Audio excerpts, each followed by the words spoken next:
Bienvenue dans cette vidéo Mieux comprendre son perfectionnisme. Perfectionnisme aux multiples facettes. On va voir ça là dans cette carte mentale, dans cette vidéo que vous pourrez écouter en accéléré pour ceux qui sont à l'aise avec, afin d'aller droit au but et de pouvoir prendre des notes sur ce qui vous intéresse. On va voir donc les multiples facettes. Qu'est-ce qu'on appelle professionnalisme versus perfectionnisme? On ira explorer quelles sont les causes possibles, les conséquences.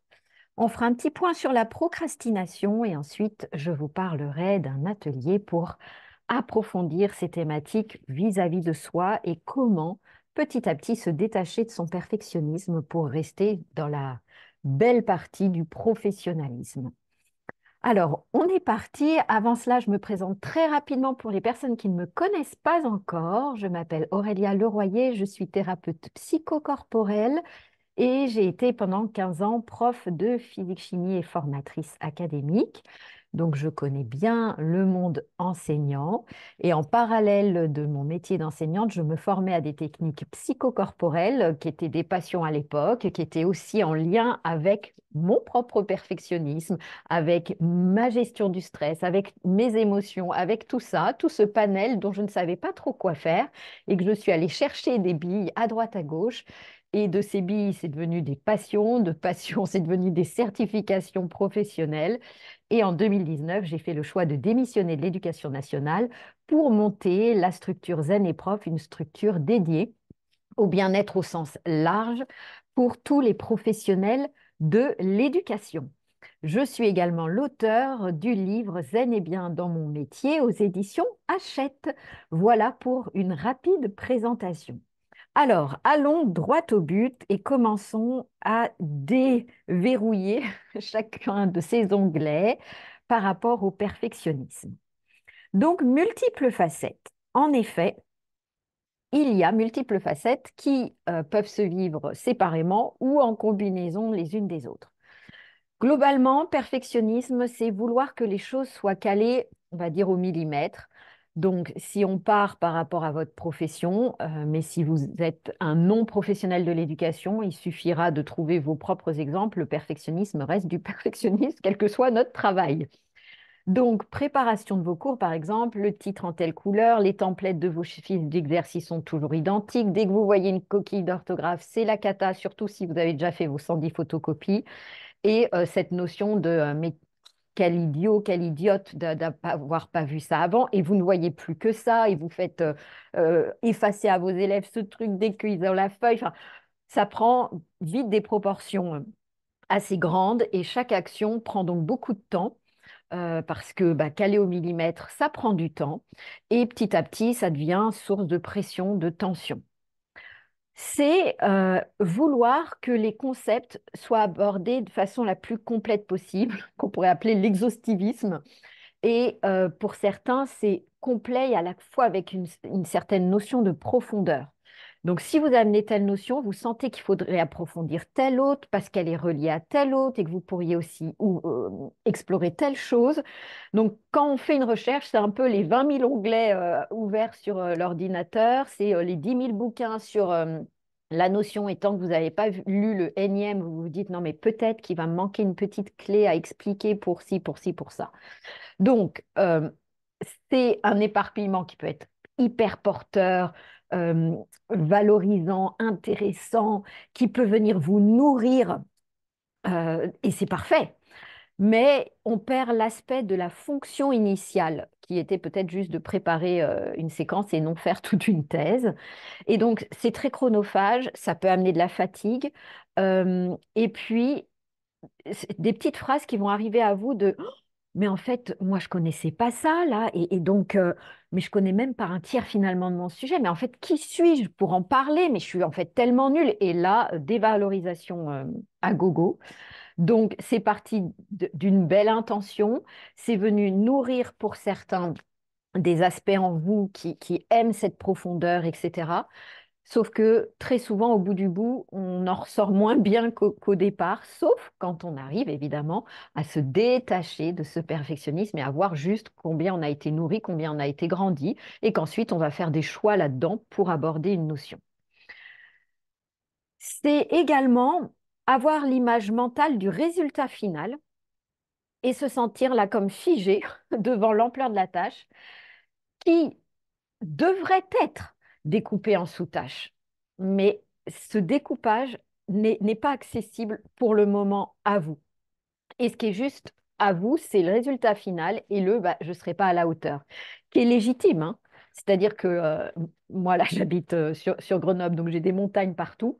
Si je vois le sommet, je ne suis pas à la hauteur de le monter là en une journée. C'est pas possible. Par contre, découper en sous-étapes avec des refuges, des trucs, des machins, là, ça devient possible. Sauf que dans ce perfectionnisme-là, on voit le résultat final et on n'arrive pas à le découper. C'est bloqué. Donc, beaucoup de projets se retrouvent en latence. S'il n'y a pas un moment, une deadline qui va faire bouger les choses, et donc, ça va continuer quand même de prendre de l'espace mental, parce que c'est quelque chose que vous avez à faire. Donc, ça amène de la fatigue avec plus ou moins d'insomnie, hein. Et ça lâche pas, là. Il y a toujours une petite case en vous ici qui est disponible pour avancer sur ce sujet, mais qui, du coup, l'énergie à ça n'est pas disponible aux autres sujets. Et donc, il y a plein de cases comme ça ouvertes avec des batteries là qui attendent et dont l'énergie est utilisée à maintenir cette petite case ouverte, mais pas dans ce que vous avez à faire dans votre quotidien. Donc, ça peut arriver que ce soit une de vos facettes du perfectionnisme. Autre facette, cette notion d'amélioration continue, mais non efficiente. Parce que amélioration continue, c'est comme tous les autres items, tout est OK. Mais là, il y a cette notion que chaque cours est repris chaque année sans utilisation des potentiels de l'an passé. Donc, on se retrouve à refaire des fiches alors qu'on aurait pu prendre une ancienne. Et s'améliorer en continu, s'adapter à la nouvelle classe qu'on a, oui. Alors, tout ça, bien évidemment, ça fait partie du métier. Mais là, quand on est dans ce perfectionnisme, c'est encore une fois, on a oublié l'aspect fonctionnalité, ce cours, et ce qui fonctionne en fait. Et vu ma classe, est-ce qui va fonctionner? Oui. Est-ce que je pourrais l'améliorer avec? Oui. Est-ce que j'ai le temps là et l'énergie pour le faire? Bah là, ça dépend de chacun. Soit oui, bah go, voilà, tant mieux, ça valorise, on se sent perfectionné, on se sent monter en compétences, etc., etc. On n'a pas le temps ni l'énergie, bah, vu que le cours fonctionne et fonctionnerait avec cette classe, go. Mais là encore, bloqué dans le perfectionnisme, ce go est difficile. Et on est du coup très loin de tout l'aspect de la loi de Pareto. C'est un monsieur qui a travaillé sur l'efficacité en entreprise, etc., mais ça marche dans la vie de tous les jours, qui a parlé d'une espèce de 80% et 20%. Et en fait, il a remarqué qu'on passe 80% de notre temps et de notre énergie qu'à des choses qui valent par rapport à tout ce qu'on a à faire à 20% de choses importantes, efficientes. Et que les 80% de choses importantes, efficientes, il nous reste que 20% de notre temps et de notre énergie pour le faire. Donc, il a fait travailler les entreprises sur comment inverser la vapeur, à savoir d'être focus 20% du temps de l'énergie pour 80% de résultats. Et puis après, il nous reste du temps pour les broutilles. Et un exemple, moi, qui m'avait vraiment aidé à comprendre cette loi de Pareto. Donc, je vous le partage parce que ça m'avait bien aidé à conscientiser. C'était l'image de personnes qui avaient du bois à découper d'une telle façon pour les ranger, tac, tac, tac, pour que ce soit prêt pour leur poêle à bois l'hiver ou je sais pas quoi. Et donc, hop, vas-y que je découpe toute la journée, je range, très bien. Et arrivé à la fin de la journée, il leur restait les morceaux compliqués, pas forcément bien droits, là, parce qu'ils avaient pris avant que les bûches faciles, droites, comme il faut. Et donc, il leur restait plein de merdouilles. Et, euh, et là, eh bien, deux choix se sont ouverts à eux. Prendre beaucoup de temps pour ces petites merdouilles-là, ou réaliser qu'avec ce qu'ils avaient fait, c'était déjà largement suffisant et que bah, du coup, ces 20% pas faits, ça pouvait aller à la déchetterie, dans le compost, etc. Et, et là, pour moi, ça a vraiment pris du sens, hein, cette notion de me dire, ben oui, ils auraient pu prendre, finalement, ça leur aurait pris plus de temps avec ces petites merdouilles-là que tout le temps qu'ils avaient pris pour les grosses choses qui étaient bien calées, etc. Et donc, c'est vraiment ça la loi de Pareto. Et donc, quand on est bloqué dans son perfectionnisme, on n'a plus cette vision d'ensemble-là qui permet de dire non, mais là, je vais prendre tellement de temps pour un truc qui aura une incidence tellement minime que quelqu'un d'extérieur dit mais c'est ridicule. Et nous, on n'arrive pas à s'amener le non, mais non. Enfin, j'ai tellement d'autres choses à faire plus valorisantes, plus agréables, plus que sais-je. Quel dommage d'utiliser ce temps et cette énergie à ça. Donc, quand on remarque toutes ces facettes, on voit qu'il y a des points communs. Il y a une grande notion de volonté de garder le contrôle, donc qui est complètement l'inverse du lâcher prise. Alors, même si ce mot peut en faire hérisser deux, trois, et bienvenue au club, parce que pendant très longtemps, ne comprenant pas ce qu'il voulait signifier, ça me hérissait le poil. Mais mettez le terme que vous voulez, qui vous amène cette notion un peu de détente et de hey, keep cool, c'est bon, un peu là avec ce bois, on a fait le maximum, ça, c'est bon, next, allez, déchetterie, ça permettra de faire du compost et c'est réutilisé et tout va bien. Voilà. Eh bien, ça, c'est difficile à atteindre. La notion de non-droit au changement, non-droit au réajustement, donc encore moins à l'erreur. Hein, quand on ne s'autorise pas quelques petits réajustements, l'erreur qui serait en fait un gros réajustement à mettre en place, non-autorisation, non-droit, non-permission. Une notion de non-satisfaction avec ça aurait pu être encore mieux. De non-félicitation. Bah oui, qu'est-ce qu'il y aurait à féliciter? Parce que si c'est pas parfait, quand nous, c'est considéré comme, mais c'est normal d'avoir fait ça, alors que c'est très bien. Mais non, non, c'est du normal. On a tout normalisé. Ce qui est très, très bien, c'est juste normal. Et comme on attend le parfait, ben non, il n'y a rien à féliciter. Manque de nuance, c'est-à-dire que on voit les choses blanc-noir. C'est soit c'est parfait, soit c'est nul. Notion d'attente et non d'intention. Donc, une attente, on attend tel résultat et pas autrement. Donc, du coup, ça limite les moyens d'accès à ce résultat. La notion d'intention, c'est je veux aller globalement par là, mais je suis ouvert que sur le chemin. En fait, ça se dévie pour aboutir à un autre résultat qui est peut-être aussi waouh. Et c'est tellement bien. Et après coup, on se dit, bah ouais, en fait, mais tellement belle idée et c'est tellement mieux comme ça. Mais non, pas de cette souplesse-là, euh, euh, souplesse psychologique, hein, on entend, mais du coup, souplesse dans la vie de tous les jours, de réajustement, même de planning, d'idées, etc., etc. Et le point commun à toutes ces facettes, c'est cette notion qu'une critique apportée sur notre travail, notre action, nos paroles, ce qu'on dit, c'est pas vécu juste comme une critique sur une parole, ce qu'on a dit, ce qu'on a fait, mais comme une critique sur nous, notre entièreté, notre être. Donc ça va mettre énormément en insécurité et c'est une évidence qu'on fait tout pour pas revivre ça. C'est juste pas possible. Et du coup, c'est un cercle vicieux parce que ça vient fortifier le perfectionnisme. Je veux absolument pas revivre cette critique envers moi-même, mais en fait, c'est en lien avec mon travail. Donc, je mets la barre encore plus haut sur mon travail parce que par effet domino, c'est comme si on n'allait plus du coup attaquer mon être. Alors qu'à la base, on parlait que d'un travail qui peut être réajusté et en rien l'être est impliqué. Et là, ça vient faire sécréter toute la biochimie de la survie, du stress, et voilà, donc cette peur de mal faire, dont j'entends très souvent parler quand les personnes parlent de leur perfectionnisme, eh bien, ça vient toucher l'être profond avec des peurs archaïques d'être rejeté, d'être exclu à l'époque du clan. Et qui dit exclu dit, bah, je suis en grand danger, parce que face aux prédateurs, à l'époque, archaïquement, hommes des cavernes, femmes des cavernes, si je suis exclu du clan, j'y reste tout simplement. Donc, faut absolument pas être ça. Donc, faut pas être rejeté. Donc, faut pas mal faire. Et voilà, donc vous sentez l'œuf de la poule dans tout ça. Euh, tout ce que je viens de dire au niveau des facettes, on peut le vivre du coup, pour soi-même, mais évidemment, envers autrui. Ça serait biaiser un peu la compréhension de se dire non, mais je suis ça que pour moi-même. Non.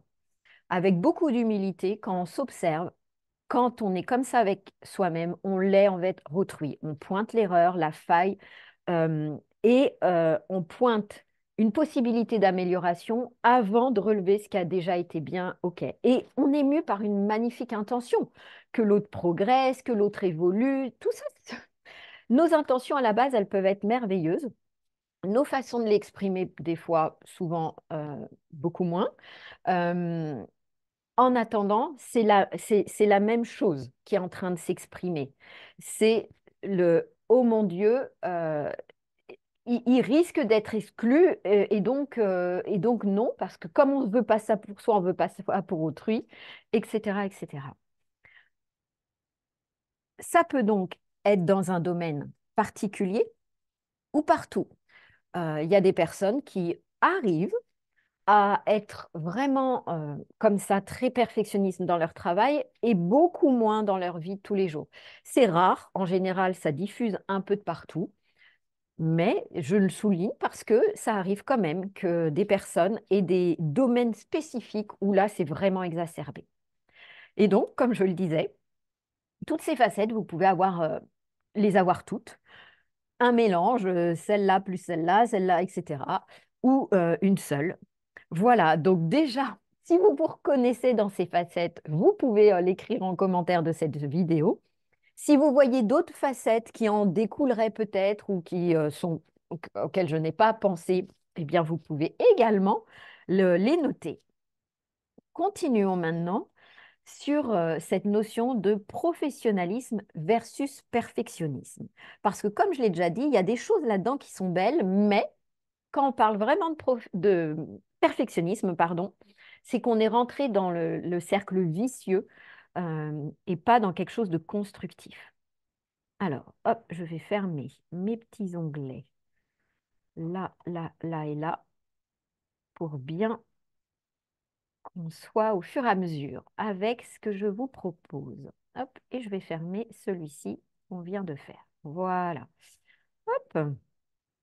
Donc, ce qu'on pourrait appeler le bon perfectionnisme, en fait, c'est du professionnalisme, même si ce n'est pas forcément dans le domaine professionnel. Vous pouvez faire preuve de professionnalisme dans votre vie de tous les jours, vie personnelle.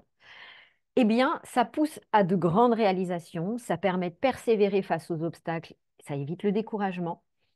On a ce souci du détail adapté à la situation, mais on garde la vue d'ensemble.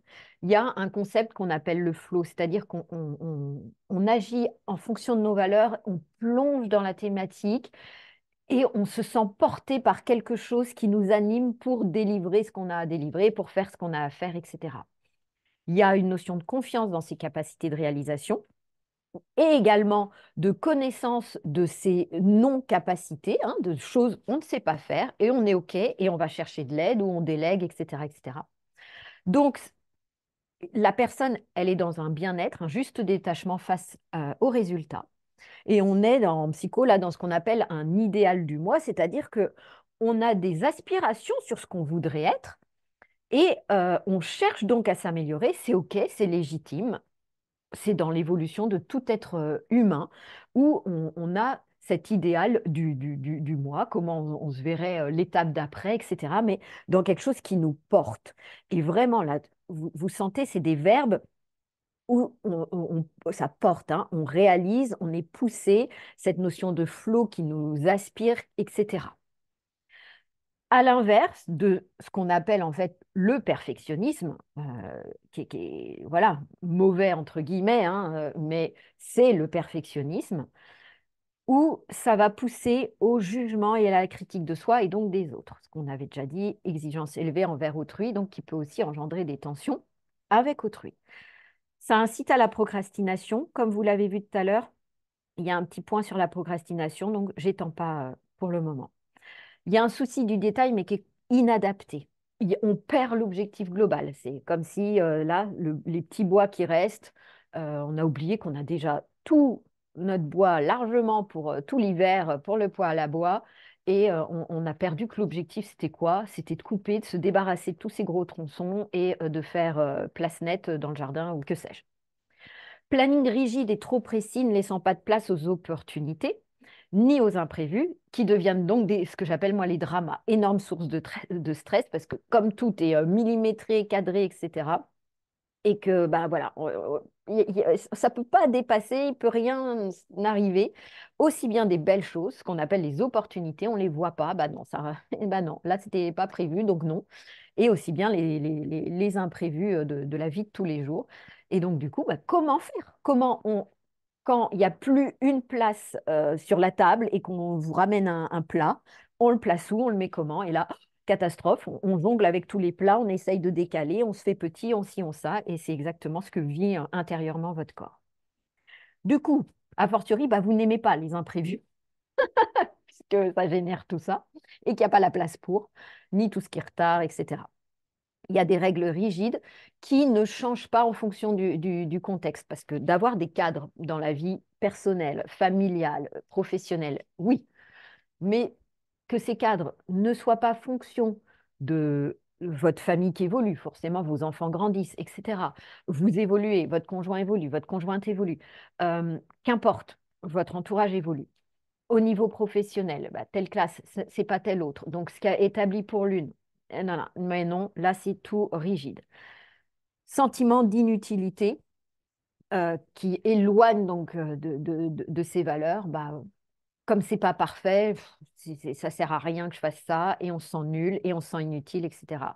Donc, ça amène faible estime de soi et de confiance en soi, jamais satisfait, anxiété face aux résultats, hein, puisqu'on a placé la barre là, comment je vais l'atteindre si rapidement, etc. Euh, c'est très contraignant, hein, vous entendez bien tout ça. Besoin de tout savoir, tout contrôler, tout réussir dans les mêmes détails, supporte mal les erreurs et les échecs, exigence élevée envers soi-même, anxiété de performance permanente, donc on épuise les ressources, insatisfaction permanente, manque de détente et de distraction, préoccupation constante du temps, l'efficacité. Et donc là, en fait, on est prisonnier de son moi idéal. Tout à l'heure, c'est on a un idéal de son moi. On a une aspiration, des intentions à s'améliorer, etc. Là, on est prisonnier d'un moi qu'on a idéalisé, on s'enferme dans une image parfaite qu'on voudrait de soi, hein, et qu'on montre aux autres en essayant coûte que coûte d'y rester fidèle, et du coup, on en devient prisonnier. Ça peut mener à l'isolement et à l'effondrement si à un moment, on n'arrive plus à y rester conforme. Les personnes où chez elles, c'est voilà, tout est... et il n'y a pas de jugement dans ce que je suis en train de dire, c'est un exemple, et donc peut-être que vous allez vous y retrouver, c'est normal, la thématique en parle, donc vous avez peut-être été attiré par une thématique qui parle de vous. Mais pas un grain de poussière, voilà, tout est à sa juste place, tout doit être bien rangé comme ci, comme ça, etc. Avec le regard de l'autre très important, qu'est-ce qu'on va penser de moi si c'est pas aussi bien? Et quand j'ai invité la dernière fois, j'avais fait un super plat, donc je dois faire autant, là, là, là. Et si un jour, pour X raison, bah, on a tellement épuisé ses ressources qu'on est carpette et qu'on ne peut plus, ou effondrement parce qu'on en revient à cette peur archaïque, hein, d'être exclu. Euh, on peut donc être, je vérifie que j'ai tout dit, oui, oui, oui. Donc, on peut être avec du professionnalisme dans certains domaines, du perfectionnisme dans d'autres. C'est pour ça que tout à l'heure, j'avais dit que peut dépendre de certains domaines. Une question clé qui peut aider à certains moments à se dire, mais en fait, je suis dans l'un ou je suis dans l'autre, c'est de se poser avec la question, après telle action, faite avec vraiment de l'attention, hein, est-ce que je me sens en forme, heureuse du résultat, fière, avec de l'énergie pour poursuivre? Est-ce que je suis OK que bah, ce truc finalement soit pas perçu à la hauteur de ce que j'y ai mis en énergie, en cœur, en volonté, etc. Évidemment, suis-je OK que ça échoue dans le sens, après un petit temps de digestion de l'échec, qu'on a tous, même des personnes pas perfectionnistes, à partir du moment où on sent qu'on n'a pas euh, réalisé l'attente, il y a un temps en soi d'acceptation de cela qui est complètement OK. Mais est-ce que je suis OK que bah, finalement, on dise que bah, non, ça a servi à rien? Typiquement, là, cette vidéo, euh, eh bien, moi, je me suis posée avec qu'est-ce que j'ai envie de délivrer comme contenu en étant exhaustive, mais en sachant que je ne pourrais pas l'être à 12 000%. Et est-ce que je suis OK que bah, elle n'aide pas, que certaines personnes trouvent que j'ai pas assez détaillé telle chose, etc. Et de sentir, voilà, Ou alors, est-ce qu'on est très souvent déçu de soi, fatigué, en pleine procrastination, jugement autocritique, rumination, culpabilité, colère, honte quand ça échoue? Voilà, ces questions-là vont permettre de sentir est-ce qu'on est plus dans le professionnalisme ou est-ce qu'on est tellement embourbé dans son perfectionnisme. Et donc, ce qui est important à noter, c'est que, c'est comme d'habitude pour ceux qui me suivent un peu, une action en tant que telle, elle n'a aucune connotation. C'est votre état d'être, hein, c'est-à-dire comment réagit votre corps, vos émotions, vos pensées, votre état d'esprit, avant, pendant et après, qui va faire que cette action, soit elle est réalisée avec professionnalisme, soit en perfectionnisme. Donc, le résultat peut être le même, je ne sais pas, genre cette carte mentale, je peux la faire en mode professionnalisme, en me disant, voilà, je donne le contenu le plus exhaustif que je peux là, aujourd'hui, à la date à laquelle je suis en train de tourner cette vidéo, avec les connaissances qui sont les miennes, les compétences qui sont les miennes, et peut-être que dans un mois, un an, 10 ans, je vais me former encore là-dessus et je pourrais changer tel onglet, améliorer ci, etc. Mais dans cette ouverture, voilà, ou alors, je peux faire une carte mentale en mode perfectionniste. Et donc, le résultat, l'action, c'est faire une carte mentale. Et donc, c'est comment on le vit qui fait qu'on vit ça en mode professionnalisme, avec la détente qui va avec, la joie de partager, le flow, etc. Ou en mode, ouh là là, j'espère que ça va plaire parce que sinon, oh là là, non, mais ça veut dire que, non, puis bah, qui suis-je pour faire telle vidéo alors que j'ai pas un master en perfectionnisme et d'ailleurs même pas en psychologie. Nanana, et blablabla. Voilà. Donc, il n'y a pas de bonne ou mauvaise façon de mener une action, déjà, sachons-le. Et en plus, ce qu'a fait X sera du je m'en foutisme selon certains critères, du bon travail selon d'autres. Ce qu'a fait Y du bon travail pour un tel, de l'excellent travail pour un autre. Donc, on sent bien que là, il y a une énorme gamme de subjectivité. Il y a uniquement vous, dans votre écologie d'être et votre écologie extérieure, qui permettez de poser certaines limites. L'écologie d'être, c'est ce que je viens de dire au-dessus. Comment je suis dans mon corps quand je fais cette carte mentale? Est-ce que je me sens toute crispée, déliée, etc. Comment c'est dans mes émotions? Ok, la juste petite dose de trac parce que je vais délivrer un contenu qui peut ne pas plaire. Et voilà, bah c'est ok. Mais la joie de transmettre le dépasse largement. Et voilà, qu'est-ce que je me dis? Bah, ce que je viens de dire, hein, peut-être que ça va pas plaire, mais peut-être que ça va aider. Donc voilà. Et quel est mon état d'esprit global? Moi, je suis super enjouée de faire ça, sinon je ne m'amuserais pas à la faire d'ailleurs. Donc voilà, l'écologie d'être. Et puis l'écologie extérieure, c'est-à-dire votre entourage, vos proches, vos amis, vos collègues, etc. Est-ce qu'ils souffrent ou non indirectement de cette façon de mener les actions? Voilà. Donc, si pour vous, toutes vos feuilles d'exo doivent être rédigées sur une feuille verte, mais que ça ne vous prend pas une énergie folle, que vous êtes content de ça, que vous n'imposez pas ce fonctionnement à autrui, euh, ou que vous ne pensez pas que c'est la seule façon de bien faire, etc. Mais en fait, c'est OK.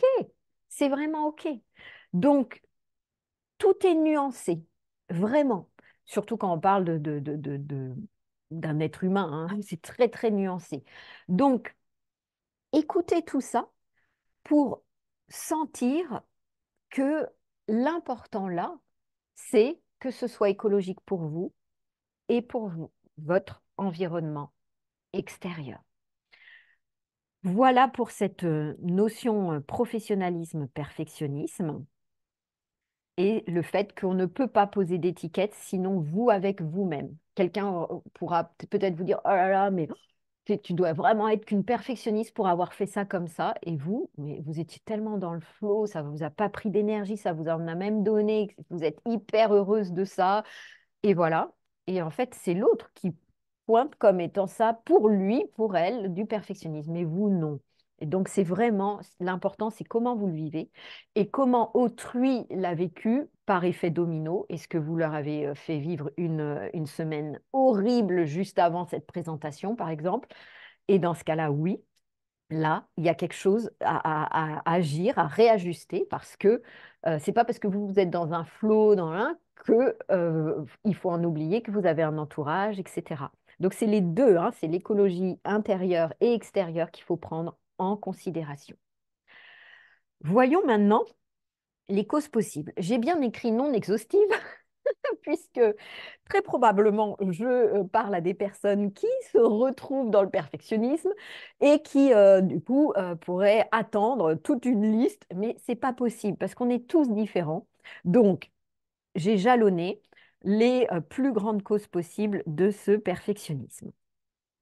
Hop, alors, on va enlever. Voilà. Hop.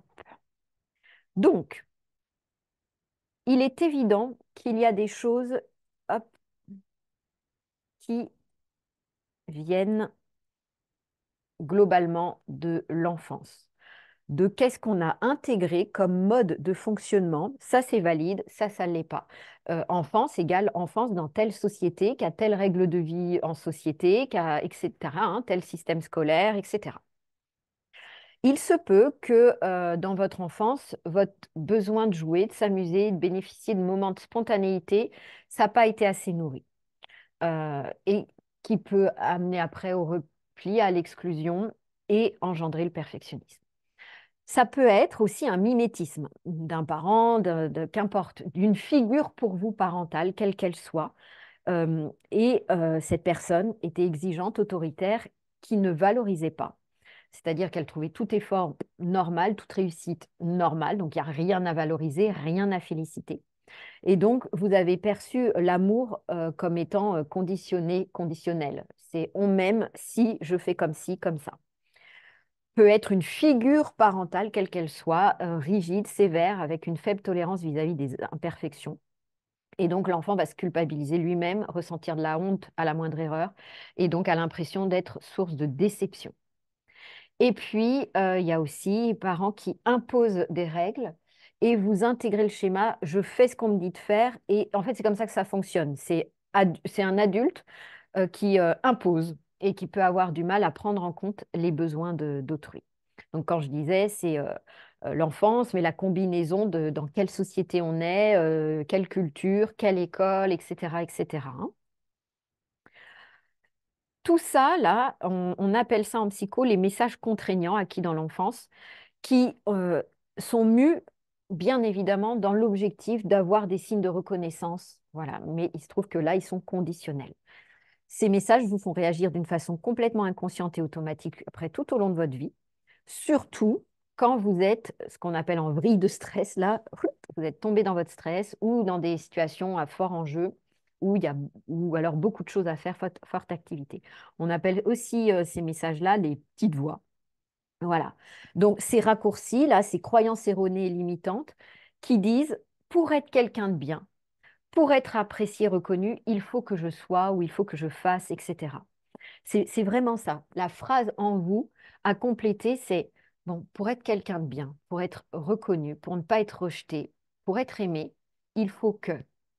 Et vous complétez. Et vous allez vite les trouver, vos petites phrases, vos messages contraignants. Donc, il y a le soi parfait qui revient. C'est pour ça que petite pastille rouge, dans le top des personnes perfectionnistes. Et en mots entendus dans l'enfance, c'est bien, mais en mode j'attendais mieux, il faut être irréprochable. Parfois, c'était carrément dit, hein, le pourquoi t'as pas eu 20, euh, la prochaine fois, tu feras plus cette erreur, etc., etc. Le soi parfait. Donc, ça devient en vous comme un mantra, là, pour être quelqu'un de bien, pour être apprécié, reconnu, être aimé, il faut que je sois parfait. Voilà. Il y a aussi le il faut que je fasse des efforts. Donc là encore, très en lien avec le perfectionnisme. Enfin, tous, hein, mais très en lien parce que c'est le on n'a rien sans rien, donne-toi du mal. Et si quelque chose n'a pas demandé énormément d'efforts, c'est que non, non, non. C'est que c'est forcément pas bien, quoi. Faire les choses avec légèreté, cool, non, c'est que ça n'a pas de valeur, donc c'est pas du bon travail. Donc pas bon travail égale je suis pas parfaite, etc. Il y a, pour être quelqu'un de bien, pour être apprécié, reconnu, aimé, pour ne pas être exclu, pour ne pas être rejeté, abandonné, etc., pour pas avoir honte, Il faut que je sois fort. Donc là, c'est des phrases que vous avez pu entendre de mes pleure pas, arrête de te plaindre, si tu crois, la vie c'est dur, faut être fort, dépendre de personne, etc. Ça aussi peut évidemment mener au perfectionnisme parce qu'il y a cette notion de faire seul et très bien, euh, absolument très bien pour avoir besoin de personne, vous voyez, dans cette gamme-là. Il faut que je fasse plaisir. Ah, tu me fais vraiment de la peine quand fais plaisir à ta mère, nan. Sois gentil, pense aux autres, etc. Ça aussi peut amener au perfectionnisme parce que euh, pour faire plaisir, eh bien, il faut que je fasse bien, il faut que je sois, voilà, je pense aux autres, donc je pense à tout, le tout, le perfectionnisme. Et puis, il y a une dernière petite phrase qui est le dépêche-toi et qui est un peu qui peut être un sois parfait et dépêche-toi, fais des efforts et dépêche-toi. C'est mais t'as pas encore fini, arrête de traîner, tout le monde t'attend, etc. Donc vous pouvez peut-être vous reconnaître, vous pouvez marquer ça évidemment dans les commentaires si vous vous reconnaissez dans des choses comme ça. Actuellement, il faut savoir que les magazines, les vidéos, les films, les contes, les réseaux sociaux amènent cette idée de perfection, d'une perfection atteignable et unique source de joie et d'accomplissement. Donc, par exemple, dans les contes, là, il y a des contes avec plusieurs sœurs ou je sais pas quoi, et il n'y a que celle qui est parfaite. Donc, elle est à la fois hyper belle, mais elle est hyper gentille. Elle fait tout ce qu'on demande dans la joie, la bonne humeur, etc., avec légèreté. Elle pense aux autres avant qu'ils aient eux-mêmes pensé à eux-mêmes. Elle est tout. Et c'est elle qui, après, a des fleurs qui lui délivrent je sais pas, des diamants, des écus, des sous à profusion, et les autres, non, ça leur délivre des crapauds, je sais pas quoi. Donc, la perfection, euh, dans les magazines, etc., les vidéos, les réseaux sociaux actuellement, ça nous fait croire que c'est atteignable, vu qu'on met plein de filtres sur les images, les influenceurs montrent que quand ils vont hyper bien, etc., etc., hein, voilà. Et puis, toutes ces autres choses qui nous disent que c'est l'unique façon d'être bien sur Terre en étant parfait. Voilà, voilà. Donc, on peut se retrouver à vouloir dégager une image parfaite d'une vie idéale. Dans cette quête, bah, c'est forcément la porte ouverte à la déception, à la souffrance, voire au mensonge. Hein. Surtout pas dire nos difficultés. On en revient à cette image de soi complètement idéalisée. Et on peut se dire au bout d'un moment, mais où je fais faux? Qu'est-ce qui fonctionne pas chez moi? C'est souvent cette phrase que j'entends, mais qu'est-ce que je fais pas bien, etc. Mais rien, en fait, nulle part il y a de l'erreur, nulle part vous faites quelque chose qu'il faut pas, c'est juste qu'il n'y a pas les bons référentiels. Donc voilà, ça devient compliqué quand on n'a pas le bon étalon, tout simplement. Ensuite, petit point par rapport aux professionnels de l'éducation. Il faut savoir que votre métier, c'est aussi pour beaucoup d'entre vous ce qu'on appelle un métier passion, qui vient donc combler plein de choses dans votre vie de tous les jours. Et, euh, et donc ce métier passion peut engendrer le fait de développer le perfectionnisme parce que comme ça vient nourrir plein d'aspects en vous, bah, faut absolument que tout soit parfait pour que vous ayez cette sensation d'être pleinement nourri, etc. Je développe un petit peu plus cette notion de métier passion et de voir que c'est OK, mais quelles sont les failles dans une vidéo que je vous mettrai en description, une précédente vidéo YouTube. Euh, Autre cause possible, ce qu'on appelle l'évitement expérientiel. C'est qu'en fait, euh, vous allez vous noyer dans quelque chose, travail parfait, plutôt que de vous frotter, de vous confronter à d'autres choses qui ne vont pas dans votre vie, couple, que sais-je, finance, qu'importe. Et donc, il y avait évidemment hein, des graines de perfectionnisme en vous, mais qui vont germer et se pousser très fort, se développer encore plus, parce que en vous noyant dans tel domaine, ben, vous cachez la forêt, vous ne vous occupez pas du reste, et c'est comme si vous l'occultez, le déni, hein, ça n'existe pas. Et, euh, et donc, vous venez alimenter le perfectionnisme de telle chose parce que ça prend du coup tellement de temps que bah, le reste, on, c'est pas travaillé. Donc, si jamais il y a des choses qui vous parlent là-dedans, bah, vous pouvez également marquer tout ça en commentaire. Et donc, on va continuer avec bah, les conséquences. Donc, certaines conséquences, j'en ai déjà parlé hein, un peu tout du long. Donc, je vous invite à revoir toute la carte mentale. Mais j'aimerais quand même affiner deux, trois petites choses. Donc, il y a des conséquences pour soi, puis du coup, des conséquences avec autrui. Au niveau des conséquences pour soi, le soi parfait, hein, cette petite voix dont on a parlé, ça pousse à ne pas s'arrêter de travailler tant que tout n'est pas parfait. Et le soi fort pousse à ignorer les messages du corps qui indiquent qu'on a besoin de repos, de détente, etc. Je pourrais tous les dégoupiller, mais tout ça, c'est la porte ouverte au burn-out. Grande conséquence, quand même. Ça crée de la tension extérieure, corporelle, hein, la mâchoire, la tête, le dos, on lâche rien, on est tendu, voilà. Euh, et de la tension intérieure, du stress, grande insécurité, on en a parlé. Vous êtes dans des peurs archaïques, donc anxiété, angoisse, et puis estime de soi basse, etc.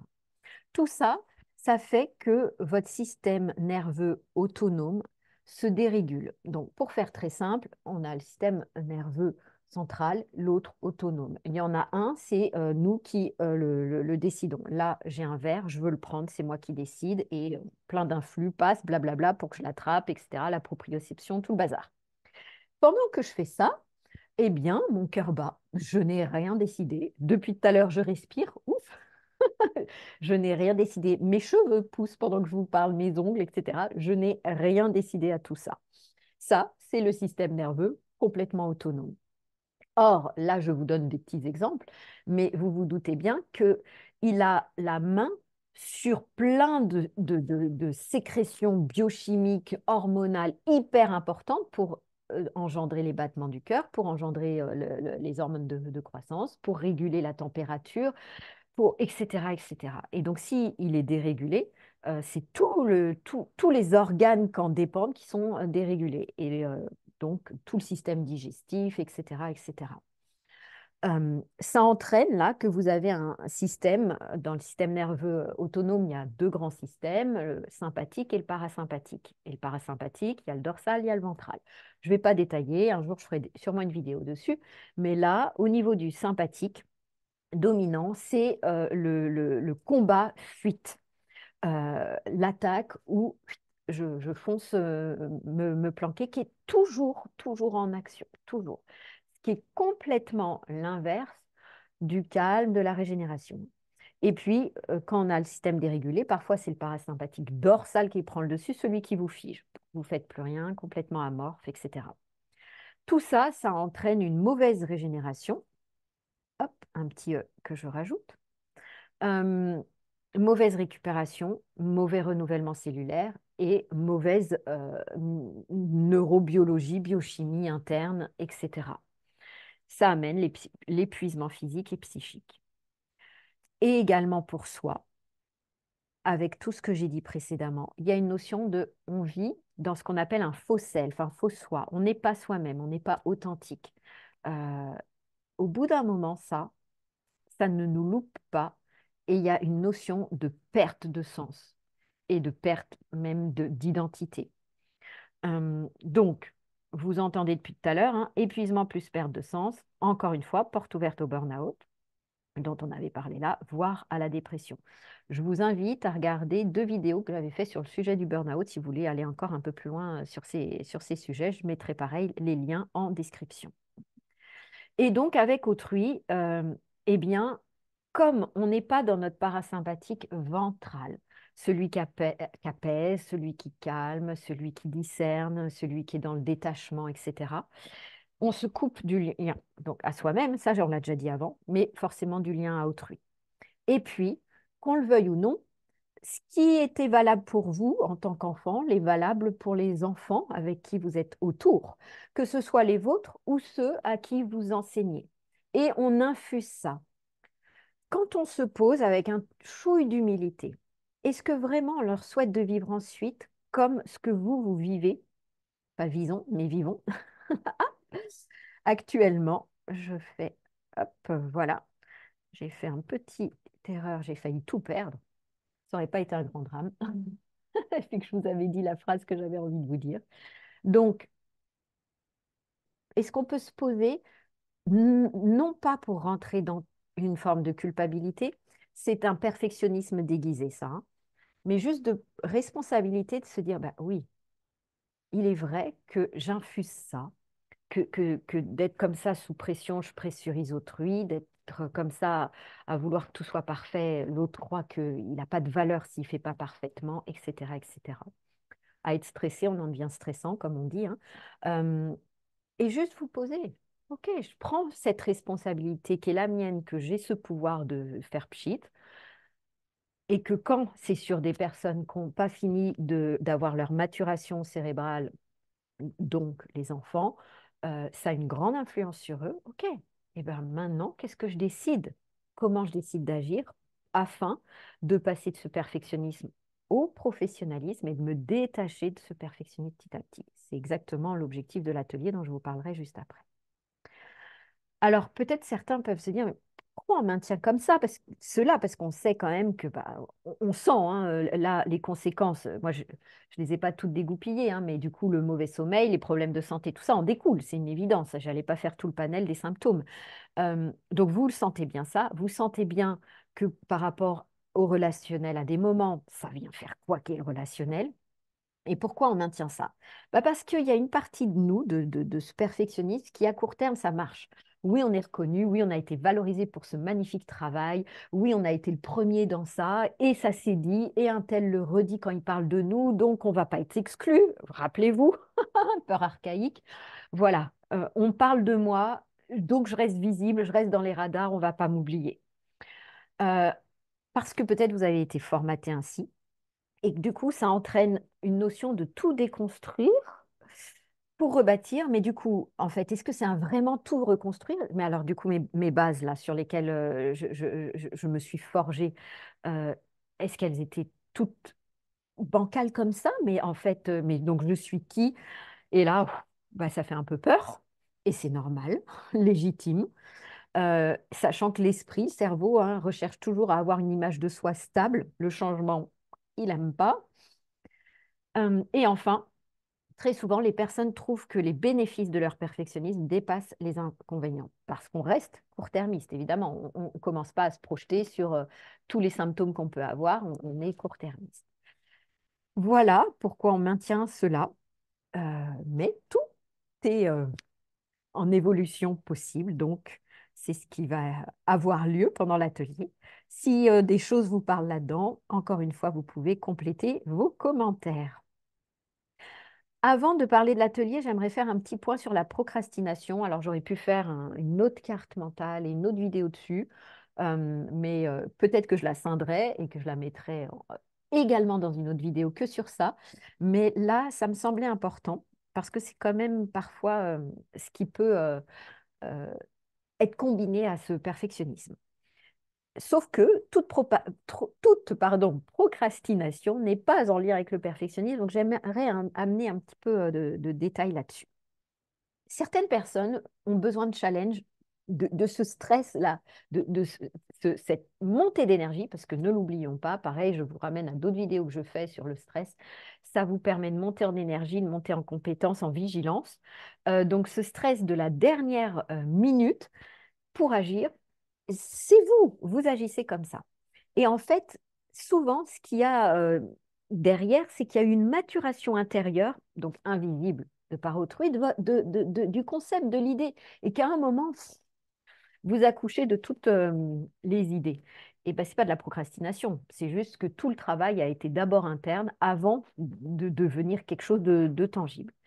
Mais il se peut aussi que ce besoin de challenge, stress, etc., soit cette fameuse petite voix dépêche-toi. Donc, si ça fonctionne pour vous, là, de vivre comme ça, un peu dernière minute pour les actions, et que c'est respectueux de votre environnement, ce qu'on appelait tout à l'heure l'écologie, hein, responsable, etc. C'est-à-dire que vous ne faites pas vivre la dernière semaine quelque chose d'horrible à votre famille, c'est OK. Si ça crée des somatisations, c'est-à-dire que plus la date arrive, plus vous avez des maux de ventre, des maux de tête, etc., et qu'autrui vous fait sentir que vous n'êtes vraiment pas agréable, là, ben, il y a quelque chose à réajuster. Ce n'est pas de l'écologie et ce n'est pas être responsable. Donc, ce n'est pas être adulte. Euh, déjà, si c'est OK, je vous invite à changer de ce qu'on appelle le verbatim. Ne arrêtez de vous cataloguer comme étant procrastinateur. Non, vous êtes une personne qui mature les idées intérieurement, qui est à un moment, tout défile. Donc déjà. Et puis, si vous souhaitez un petit peu rassurer, là, cette petite voix, le dépêche-toi, ça pourrait être, bah, je peux prendre mon temps, anticiper et être efficace en dehors de l'urgence. Et l'amener, je peux. Tiens, c'est une possibilité. Ce n'est pas encore vous, mais c'est une possibilité. Et un peu comme un mantra, vous pouvez utiliser l'EFT aussi. Je montre également des vidéos d'EFT, hein, qu'est-ce qu'on peut tapoter pour que cette phrase mature en vous, fasse son chemin dans votre subconscient. Donc, trois solutions, hein. On réajuste, on change de verbatim et petite phrase en fonction de où vous vous retrouvez comme personne là-dedans. Pourquoi on procrastine? Bah, peut-être que la tâche demandée ou le projet ne correspond pas à vos valeurs. Alors, bah, c'est sûr que si ça ne correspond pas aux valeurs, vous n'avez pas l'élan de le faire. Donc, là, deux choix. Si c'est obligatoire, il va falloir associer une de vos valeurs à cette tâche, à ce projet.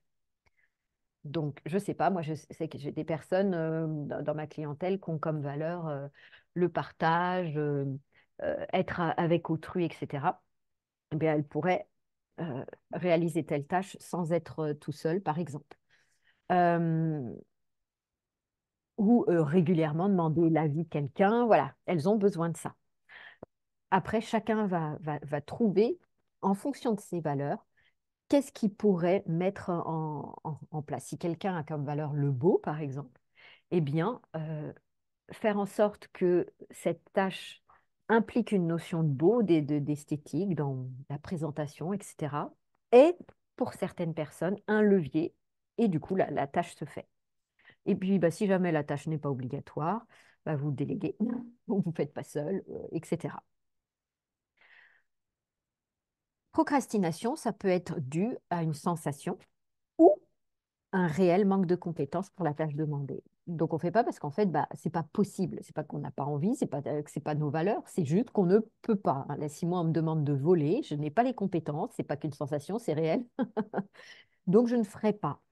Euh, et donc là, euh, la solution, ça serait d'essayer. Alors, soit on sait qu'on ne peut pas et on ne peut pas, mais dans ce cas-là, on dit, bah non, c'est pas moi qui vais pouvoir faire ça. Et voilà, ça y est, c'est réglé. Donc, on ne procrastine plus. On a dit à la personne que ce qu'elle attendait de nous, c'est pas faisable. C'est terminé. Mais on imagine que c'est quelque chose qu'on pourrait peut-être faire. Eh bien, la solution, ça serait d'essayer pour voir si c'est une réelle incompétence. Si c'est une réelle incompétence, dans ce cas, bah, on peut apprendre, on peut faire avec quelqu'un qui sait faire ou on délègue. Mais si en fait, on s'aperçoit qu'on y arrive un peu, mais que c'est qu'on n'est pas encore hyper au fait, eh bien, c'est qu'on a besoin d'approfondissement, soit d'aide, soit de tuto, soit juste de temps, etc. Voilà. Le problème quand on est perfectionniste, c'est que l'essai, rien que l'idée de l'essai est compliquée. Et donc là, on va rentrer dans un cercle vicieux, parce que sans expérimentation, on ne progresse pas. Mais si c'était quelque chose qui était absolument à faire, c'est qu'il y a un moment, il faut quand même le faire. Mais forcément, on va mal ou le faire bof. Bah oui, il n'y a pas eu d'entraînement. Voilà, moi, vous me demandez de faire du patin à glace, j'en ai pas fait depuis je ne sais pas combien d'années. Et en plus, c'est pas mes trucs que j'aime. Forcément, je vais le faire bof si je m'entraîne pas un peu. Et donc, on réalise une prophétie autoréalisatrice qui est bah, je suis nulle. J'avais bien dit que je serais nulle. Et en fait, bah, c'est le cas. Enfin, nulle, on s'entend, hein, vraiment pas douée. Sauf qu'on ne veut pas sentir ce sentiment-là en soi. Ça revient aux peurs archaïques dont j'ai déjà parlé, hein. Sentez comme tout est bouclé. Euh, et donc, ça vient renforcer encore plus son perfectionnisme. On se dit, non, mais la prochaine fois que je vivrai un ça, il faut que je sois absolument parfaite. Et voilà. Et c'est là où parfois on peut rentrer dans le surentraînement. Tout ça, vous pourrez regarder tranquillement dans l'atelier. Encore au niveau de la procrastination, tant que je sais que le résultat ne va pas être parfait, ben, je préfère rien faire. et avec, comme je l'avais déjà dit précédemment, cette incapacité de découper en sous-actions. Tout ça, on a déjà vu. Euh, et pour vous aider dans ça, venez à l'atelier. Un manque de vitalité peut entraîner de la procrastination. Parce qu'en fait, on sent cette envie. Donc, on ne dit pas non à des projets, etc. Parce qu'il y a l'envie, il y a tout ça. Sauf qu'après, il y a une réelle incapacité à l'amener à bien parce qu'il n'y a pas l'énergie nécessaire. Et donc là, il faut remonter en vitalité par toutes les portes d'entrée dont on parle avec ma collègue Pascal Pérez, hein, l'alimentation, l'hydratation, la respiration, les émotions, l'état d'esprit, plein, plein de choses. Je vous invite à revenir vers nous si ça vous intéresse d'être accompagné sur ce sujet. Et puis, il y a des personnes qui procrastinent, mais en fait, ce n'est pas vraiment de la procrastination. C'est juste qu'elles ne sont pas organisées. Elles ne savent pas poser les priorités. Elles ne savent pas quantifier le temps que prend telle ou telle action.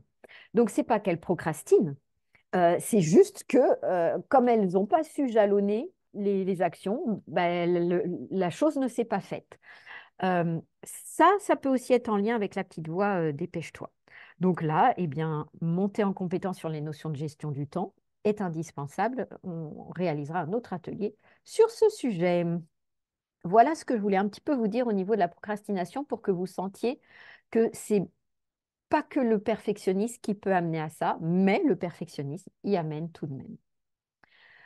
Alors, on en arrive à ce fameux atelier que je vous propose de vivre en ma compagnie. Atelier se détacher de son perfectionnisme pour rester une professionnelle de l'éducation impliquée et sereine. Quels vont être les objectifs de cet atelier? D'ouvrir son œil de Bob pour ceux qui connaissent la petite mascotte qu'est la mienne. Sinon, vous laissez tomber. L'important, c'est de mieux conscientiser comment on agit, de mieux se reconnaître avec écoute et bienveillance pour réajuster ce qui peut l'être par petits pas. On va venir calmer ce fameux système sympathique, fortifier le parasympathique ventral via diverses approches pour apporter cette sécurité intérieure-là. C'est je ne crains pas pour ma vie, même si je ne fais pas telle chose parfaitement, même si je me trompe, etc. Ça va venir donc diminuer le stress, l'anxiété, diminuer une forme de charge mentale, hein, qui est celle qui ne veut pas lâcher, augmente la confiance en soi et vous évite l'épuisement, hein. Ça améliore entre autres le sommeil, donc ça améliore les instants de régénération cellulaire, ça préserve vos ressources. Tout étant en effet domino dans le corps, je ne peux pas mettre toute la liste de ce que ça amène que de venir calmer son système sympathique et de fortifier le parasympathique ventral. Au niveau de comment on va faire tout ça, eh bien, il va y avoir des moments de coaching, introspection avec des questions ciblées. Rassurez-vous, vous répondrez sur des feuilles à vous et personne ne les verra. Donc, c'est vraiment un travail d'introspection que je guide et sur lesquels vous pouvez bien évidemment me poser des questions, rebondir, etc. Et puis, des pratiques psychocorporelles, dont le l'EFT, mais pas que. Et je ne vais pas vous énoncer toutes les pratiques qu'on va faire, parce qu'il y en a très souvent un mélange de respiration, d'automassage, d'étirements spécifiques pour ce fameux système nerveux autonome, etc., etc. L'atelier va durer 2 heures. Il est sur inscription et le nombre de places est limité pour que je puisse interagir avec chacun et chacune d'entre vous. Si jamais vous n'êtes pas professionnel de l'éducation mais que ça vous parle, vous êtes vraiment les bienvenus. Le métier ne me sert juste que d'exemple. Et voilà, mais il suffira de prendre, de toute façon, vous allez répondre avec vos propres vécus, que ce soit professionnels ou personnels. Donc, vous êtes bien évidemment les bienvenus. Vous pouvez faire suivre aussi le lien à des personnes qui vous pensez, que vous penserez que ça peut leur faire du bien. Je vous mets tous ces liens-là en description. Voilà pour cette vidéo sur mieux comprendre son perfectionnisme avant de pouvoir s'en détacher, parce que vous êtes quand même bien placé pour le savoir, que mettre de la compréhension sur les choses permet ensuite donc de mettre du sens et de se dire, ah, je comprends mieux ça, ça, ça, et on peut après agir dessus. À très bientôt. Je vous souhaite une belle écoute de cette vidéo, une réécoute peut-être pour affiner vos perceptions. Et on se retrouve dans l'atelier Se détacher de son perfectionnisme. À très très bientôt.